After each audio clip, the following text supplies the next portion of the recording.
মুসলমান ভাইয়েরা আমার, তাফসীর ইবনে কাসির থেকে বিশুদ্ধ একটি ঘটনা আপনাদের সম্মুখে বর্ণনা করা হচ্ছে।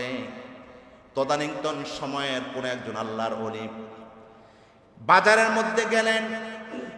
যাওয়ার পরে তিনি তার নিজের প্রয়োজনে বরফ ক্রয় করার জন্য একটা বরফ বিক্রেতার দোকানে গেলেন। যাওয়ার পরে গিয়ে দেখেন বরফের বিশাল বড় বড় এক একটা খণ্ডের উপরে সাজিয়ে রাখা হয়েছে। সেই সময় আর কারেন্ট ছিল না, বৈদ্যুতিক ফ্রিজ ছিল না, সুতরাং সেই সময়ে যেমন ভাবে বরফ তৈরি করা হতো, তিনিও সেই দোকানে গেলেন বরফ ক্রয় করার জন্য। গিয়ে দেখেন সুন্দর সাজানো গুছানো ওই বরফ থেকে টপ টপ করে পানি ঝরে একটা আস্ত বরফ, কোনোটা অর্ধেক, কোনোটা 3/1 কোনোটা নাই হয়ে গেল।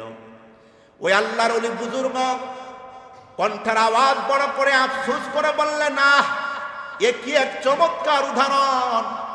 আমিও তো আমার মায়ের গর্ভ থেকে একটা সুন্দর এমন বরফের মতো স্মার্ট জীবন নিয়ে এসেছি। আমার জীবন থেকে শিশুকাল চলে গেল, কৈশোরকাল চলে গেল, যৌবনকাল চলে গেল, বিদ্যার কাতারে আমি পৌঁছে গিয়েছি। এ বরফটা যেমন আস্ত বরফ ছিল, এখন তো বরফটা কয়েক ঘন্টা থাকার কারণে জলীয় বাষ্পের মাধ্যমে বরফটা কিন্তু আস্ত থাকে না, ধীরে ধীরে এই বরফটা কিন্তু গলতে শুরু করে। কথা ঠিক না বেঠি? ওই আল্লাহর ওলি চোখের পানি ছেড়ে দিয়ে হাউমাউ করে কাঁদতে শুরু করল। বরফ বিক্রেতা ব্যবসায়িক মানুষ হাত জোর করে বলেন, ও বণিক, আমি তো আপনাকে চিনি না, আপনি আমার দোকানে আসলেন কি জন্য? এসে হাউমাউ করে কাঁদতেছেন, কারণ কি? ওই আল্লাহর ওলি তাকে স্মরণ করে দিলেন। আল্লাহ রাব্বুল আলামিন কোরআন আল কারীমে একটা সূরা নাযিল করে দিয়েছেন, ওয়াল আসরি ইন্নাল ইনসানা লাফি খুসর ইল্লাল্লাযীনা আমানু ওয়া আমিলুস সালিহাতি ওয়া তাওয়াসাউ বিল হাক্কি ওয়া তাওয়াসাউ বিস সাবর।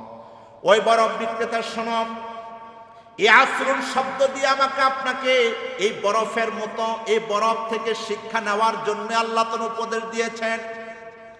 কারণ এই বরফটা যেমনি করে একটা সুন্দর কমপ্লিট একটা বস্তু ছিল, যখন এই বরফটা তোমার দোকানে উঠানে সূর্যের তাপে এবং এই আশপাশের পরিবেশের কারণে বরফটা আর আস্ত থাকে না, ধীরে ধীরে কমতে থাকে। আমার আল্লাহ তাআলাও মানব জাতিকে আসর শব্দ দিয়ে উদাহরণ দিয়েছেন। যেমনি করে বরফটা গলতে গলতে নিশ্চিহ্ন হয়ে যায়, ও মানুষ, তোমাদেরকে আমি আল্লাহ তাআলা একটা নির্দিষ্ট সময় দিয়ে দুনিয়াতে প্রেরণ করে দিয়েছি। বরফের মতো তোমার জীবন গলে যাচ্ছে, এখনো পর্যন্ত তুমি জান্নাতের মালিক হতে পারো নাই। আল্লাহু আকবার! কত চমৎকার একটা উদাহরণ! তাফসীর ইবনে কাসিরে এই চমৎকার ঘটনাটি সেখানে লিপিবদ্ধ করা হয়েছে। আপনি চিন্তা করে দেখেন তো, বরফটার সাথে আমার আপনার জীবনটার সাথে ভালো একটা গুড রিলেশনশিপ আছে না নাই? আওয়াজ দেন, আছে না? আমি আপনি তো ছোট ছিলাম, কিশোর হলাম, যৌবনকাল এখন চলতেছে, অনেকে তো যৌবন পার হয়ে সাদা দাড়ি, আমার আপনার মতো কুচকুচে কালো দাড়ি, শরীরের শক্ত চামড়াগুলো ঢিলে হয়ে গেছে। কথা বলেন, এমন সমবয়সী কত মানুষ অন্ধকার কবরে চলে গেছে। কোন আফসোস আছে? কথা বলেন, আছে? কেন গেল? কেন এমন হলো? আমার আপনার কোন খোঁজখবর আছে?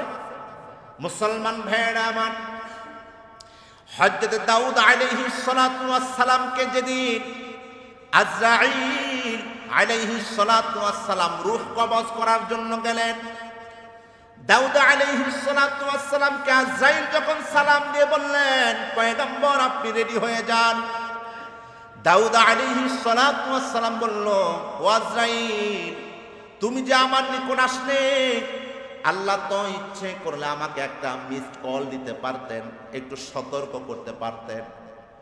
দাউদ আলাইহিস সালাতু ওয়াস সালামের এই কথা প্রসঙ্গে আজরাইল আলাইহিস সালাতু ওয়াস সালাম বললেন, পয়গম্বর আপনি তো যুবক ছিলেন, এখন তো বিদ্যার কাতারে পড়ে গিয়েছেন, এটা তো একটা মিসড কল, আপনার দাড়ি কালো ছিল সাদা হয়ে গেছে, এটাও তো একটা মিস কল। দাউদ আলাইহিস সালাতু ওয়াস সালাম চোখের পানি ছেড়ে দিয়ে আফসোস করে বললেন, আমি যদি জানতাম আমার মৃত্যু এত নিকটে, আমি আরো আগ থেকে আমার রবের জন্য আরো বেশি শুকরগুজার হতাম। সুবহানাল্লাহ। অথচ আমরা কি করতেছি? এখনো পর্যন্ত আমরা খেলায় দুলায় হেলায় খেলায় আমার আপনার জীবনটাকে ধ্বংস করছি। কথা বলে না, ঠিক না? আপনারা যখন পরিশ্রম করেছেন, পরিশ্রম করে এসে টেলিভিশন দেখবেন, আড্ডা দিবেন, সেই সময় তো পান না। ঘুম খেয়ে জীবন কাটিয়েছেন। আর এখন সম্পদের দাম বাড়ার কারণে ওই ব্যক্তি এখন বাসার মধ্যে খায়, হোটেলে খায়, আর চায়ের চলে বৈশা বৈশা টেলিভিশন দেখে। কথা কয় না? এই হায়াতরা না ভাই, কয় এই হায়াতরা না? আপনাকে তো আল্লাহ তাআলা এই মূল্যবান হায়াতের ব্যাপারে জিজ্ঞাসা করবেন। গত জুমাতে হাদিসটা আমাদের মনে আছে তো, লা তাজুলু কদাম ইবনি আদামা ইয়াউমাল কিয়ামাতি মিন ইনদা রাব্বিহি হাত্তা ইউসআল আন খামসিন। আল্লাহর আদালত থেকে আমি আপনি রেহাই পাব না। আমার আপনার পা লড়ানোর কোনো সুযোগ নাই। দুনিয়ার মধ্যে আপনি আমি দেখব যারা পীরের মুরিদ আপনার পিসাব দাঁড়িয়ে আছে, যারা নেতার অনুসারী আপনি দেখবেন আপনার নেতা আপনার সম্মুখে দাঁড়িয়ে আছে। আপনার বন্ধুকে আপনি দেখবেন আপনার বন্ধু আপনার সম্মুখে দাঁড়িয়ে আছে। রাসূল সাল্লাল্লাহু আলাইহি ওয়াসাল্লাম বলেন, ও আমার উম্মতের নর এবং নারীগণ, সেই দিন দুনিয়ার কোনো ব্যক্তি কেউ কাউকে সাহায্য সহযোগিতা করা তো দূরের কথা, এক একজন নবী রাসূল তারা নিজেরাই আল্লাহর আদালত থেকে মুক্তি পাওয়ার জন্য পাগলের মতো হয়ে যাবে। আয়েশা সিদ্দিকা রাদিয়াল্লাহু তাআলা আনহা নবীজি সাল্লাল্লাহু আলাইহি ওয়াসাল্লামকে হাসর সম্পর্কে প্রশ্ন করেন। আমার আপনার নবীজি বলেন, আয়েশা রে, হাসরের ময়দানে বিভীষিকাময় পরিবেশ হবে। আপন মা সন্তান পরিচয় দিবে না, স্বামী স্ত্রী পরিচয় দিবে না, বন্ধু বন্ধুকে পরিচয় দিবে না। আল্লাহ তাআলা সূরা আবাসার শেষে কথাগুলো জানালেন, ইয়াউমা ইয়াফিরুল মারউ মিন আখিহি ওয়া উম্মিহি ওয়া আবিহি ওয়া সাহিবাতিহি ওয়া বানিহি। হাসরের ময়দানে এমন কঠিন এক পরিবেশ হবে, সাথী সঙ্গী কেউ কাউকে পরিচয় দিবে না। কারণ সেদিন আল্লাহ রহমান থাকবেন না, সেদিন আল্লাহ হয়ে যাবেন কহার, কঠিন বিচারক। ইন্না বাতশা রাব্বিকা লাশাদীদ। আল্লাহু আকবার বলেন। ও মুসলমান ভাইরা আমার, এই জন্য জীবন থাকতে জীবনের মূল্য বোঝার দরকার। এখন বিশ্বকাপ ফুটবল চলতেছে, নারী পুরুষ যুবক বৃদ্ধা সবাই মিলে আপনি তাহাজ্জুদ তো দূরের কথা, ইশার ফরজ পড়েন না, ফজরের ফরজ পড়েন না, কিন্তু আপনি বিশ্বকাপ এই ফুটবল খেলাও কিন্তু কাজা করেন না, আছে না নাই? ফুটবল খেলা এত শক্ত, এত ভক্ত, অথচ এই চোখের জ্যোতি পাওয়ার এটা দিয়েছে কে? একটু জবান খুলে আওয়াজ দিয়ে বলেন, দিয়েছেন কে? এই চোখের ব্যাপারে কি আল্লাহ প্রশ্ন করবে না? কথা কয় না, করবে না? এই যে আপনি গান বাজনা শুনতেছেন, এই যে কানের এত চমৎকার একটা চমৎকার বস্তু নিয়ামত আল্লাহ দিয়েছেন, এটার ব্যাপারে প্রশ্ন করবে না? এই যে জবান দিলেন আল্লাহ, এটার ব্যাপারে প্রশ্ন করবে না? সূরা তাকাসুর, সূরা তাকাসুরের শেষ আয়াতে কারিমায় আল্লাহ তাআলা বলেন, সুম্মা লাতুসআলুন্না ইয়াওমা ইযিন আনিন নাঈম। সুম্মা অতঃপর লাতুসআলুন্না, লাম তাকিদ দিয়ে আল্লাহ বললেন তোমাদেরকে জিজ্ঞাসিত করা হবে, আনিন নাঈম, তোমার এই 3.5 হাত বডির ভিতর আল্লাহ তাআলা যতগুলো নিয়ামত দিলেন, সর্বশ্রেষ্ঠ নিয়ামত চক্ষু, কান, জবান, এই যে আমার আপনার চমৎকার যৌবন কান, এই যে আমার আপনার সুন্দর দেহ বডিটা চাঁদ, এই নিয়ামতের ব্যাপারে কিয়ামতের ময়দানে আমার আল্লাহ নিজেই আমাকে আপনাকে প্রশ্ন করবেন। আমার আপনার রাসূল নিজেই বলেছেন, লা তাজুলু কদাম ইবনি আদম ইয়াউমাল কিয়ামাত হাত্তা ইউসআল আন খামসিন। সেদিন কারো বাপের ক্ষমতা নাই, বলবে আল্লাহ আমার দলের কর্মী ছেড়ে দেন। ঠিক না? ঠিক বলেন। পৃথিবীর মধ্যে আপনি দলীয় পরিচয় দিয়ে, টাকা পয়সা দিয়ে, মামু খালুর জোর দিয়ে আপনি কত কিছু না করতে পারেন, কিন্তু সেদিন সম্ভব? আওয়াজ সম্ভব? মুসলমান ভাইরা আমার, রাসূল করিম সাল্লাল্লাহু আলাইহি ওয়াসাল্লাম থেকে আরেকটি হাদিস শুনুন। এই যে আমি আপনি আমরা আমার আপনার এই জীবন, এই হায়াত, এটা নিয়ে এখনো পর্যন্ত বেখেল গাফেল হয়ে আছে। মন যা চায় তাই বলি, মন যা চায় তাই করি। এটা আল্লাহর শরীয়তের কথা কিনা, আল্লাহর কোরআনের কথা কিনা, এটা আমার আপনার নবী রাসূলের আদর্শ কিনা, কোনোদিন আমি আপনি চিন্তা করি না। যা মনে চায় তাই বলি, যা মনে চায় তাই খাই, যেমনি মনে চায় তেমনি জীবন যাপন করি। কথা ঠিক না বেঠি? আল্লাহর নবীজি সাল্লাল্লাহু আলাইহি ওয়াসাল্লাম বললেন, ও আমার মুহাব্বতের উম্মতের নর এবং নারীগণ, তোমাদেরকে আল্লাহ তাআলা 5টা কাল, 5টা নিয়ামত দিয়েছেন। এই 5 নিয়ামত থাকতেই বিপরীত 5টা নিয়ামত আসার আগেই তোমরা সচেতন থাকবে। কারণ আল্লাহর এই 5 নিয়ামত যখন তোমাদের নিকট থেকে চলে যাবে, দুনিয়াতেও আফসোস করতে হবে, মরণের পরেও কবর, হাসর, মিজান, ফুলসিরাত, জাহান্নামে যাওয়া পর্যন্ত আফসোস আর শেষ হবে না। আল্লাহু আকবার। রাসূল সাল্লাল্লাহু আলাইহি ওয়াসাল্লাম থেকে হযরত আমর ইবনে মাইমুন আউদি রাদিয়াল্লাহু তাআলা আনহু বলেন, রাসূল সাল্লাল্লাহু আলাইহি ওয়াসাল্লাম বলেন, ইগতানিম খামসা, তোমাকে আল্লাহ তাআলা 5টা নিয়ামত দিলেন ক্বাবলা খামসিন, আর 5টা নিয়ামত আগে, 5টা নিয়ামত আসার আগে এই 5টা নিয়ামতকে তুমি প্রাধান্য দিবা, এই 5টা নিয়ামতকে হেফাজত করবা। কারণ এই 5 নিয়ামত দিয়ে ইচ্ছে করলে দুনিয়ার জমিন থেকে, ছোট্ট কুঠুরি থেকে, রিক্সা, ঠেলাগাড়ি, ভ্যান, চায়ের স্টল থেকে তুমি আল্লাহর প্রিয়, আল্লাহর ওলি হয়ে যেতে পারবে। আবার ইচ্ছে করলে পাপের রাজ্য গঠন করে দুনিয়ার মধ্যে মানুষের নজরে, মানুষের মুখার কষ্টের শব্দ শুনে শুনে জাহান্নামের দিকেও হতে পারে তোমার যাওয়া। এজন্য দুনিয়ার মধ্যে জীবন থাকতে এই 5টা সম্পদকে নিয়ামত, গনিমত মনে করো। জোরে বলে সুবহানাল্লাহ। 1 নাম্বার, নবীজি বলেন, শাবাবাকা ক্বাবলা হারামিক, আল্লাহ তাআলা তোমাকে যে যৌবনকাল দিলেন, এই যৌবনকাল থাকতে, যৌবন যখন ফুরিয়ে যাবে, বৃদ্ধকাল আসবে। ওই বৃদ্ধকাল আসার আগেই যৌবনকালটাকে আল্লাহর পথে সাজিয়ে নাও। সুবহানাল্লাহ বলেন। আপনি চিন্তা করেন, অনেকে আছে যুবক, হুজুর মাত্র ছোট মানুষ, কি নামাজ পড়বো, কি রোজা করবো, কি ইবাদত করবো, কিন্তু এমন করতে করতে কত বৃদ্ধ এখন বয়স্ক হয়েছে। কথা কয় না? ভালো করে জবান দিয়ে সূরা ফাতিহা আসে না, ওযু করে রাখতে পারে না। কথা কয় না? আপনি যদি যৌবনকালে প্রাধান্য দিতেন, বৃদ্ধাকালের অবহেলার এই আমলগুলো আল্লাহর দরবারে গনিমত হয়ে যেত। নবীজি সাল্লাল্লাহু আলাইহি ওয়াসাল্লামের কত চমৎকার ব্যাখ্যা দেখেন। শাবাবাকা ক্বাবলা হারামিক, যখন তোমার যৌবন ফুরিয়ে যাওয়ার আগে এই যৌবনকালটাকে তুমি ইবাদত, ঈমানের সাথে এটাকে কাজে লাগাও, তাহলে বৃদ্ধকালে যৌবনকাল সবার জন্য আল্লাহ গনিমত বানিয়ে দিবেন। জোরে বলি সুবহানাল্লাহ।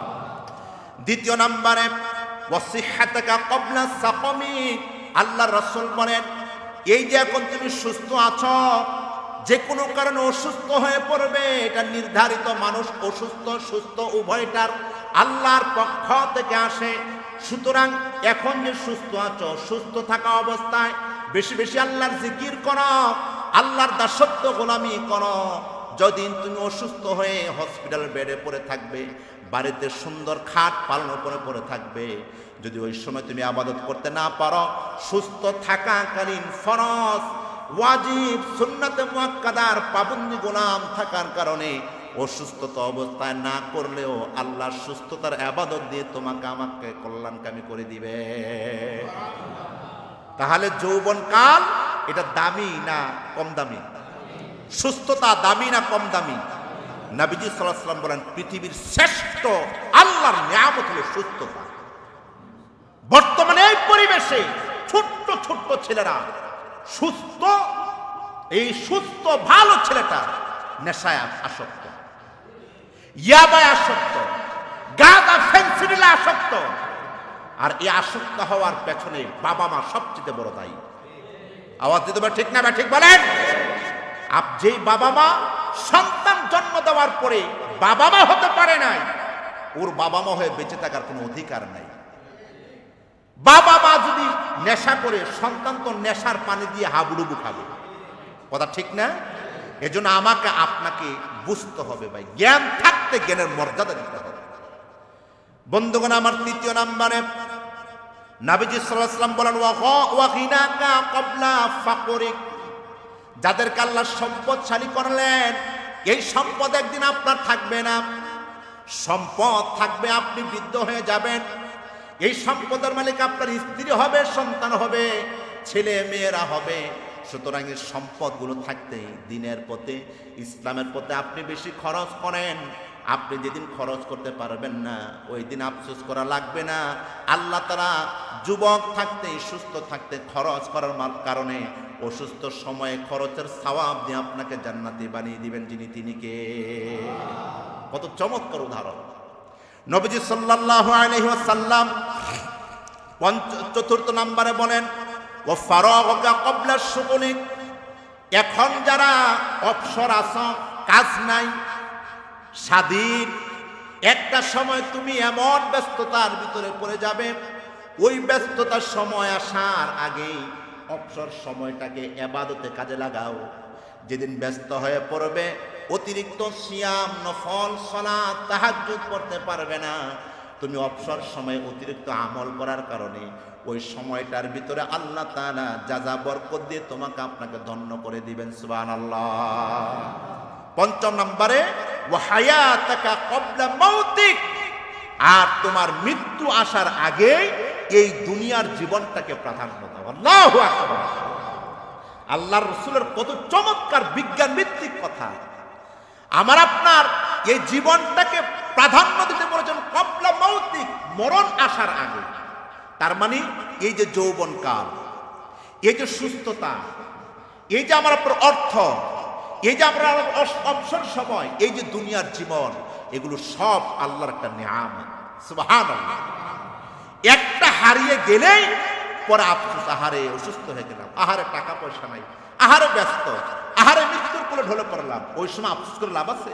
রাসূল তো বললেন সময়টাকে প্রাধান্য দাও, এটা দামি সময়। দুনিয়ার সময়টা ফুরিয়ে গেলেই আখিরাতের সময় কিছুই করতে পারবে না। আল্লাহু আকবার বলেন।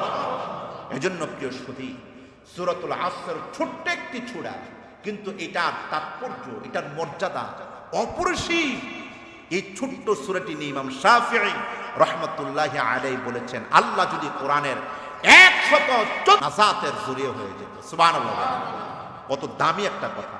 ইনশাআল্লাহ আমরা ধারাবাহিক আগামী জুমা থেকে ইন্নাল ইনসানা লাফি খুসর, আল্লাহ কেন বললেন মানব জাতি ক্ষতিগ্রস্ত, এটার উপর স্পষ্ট আমরা আলোচনা শুনবো ইনশাআল্লাহ। বলেন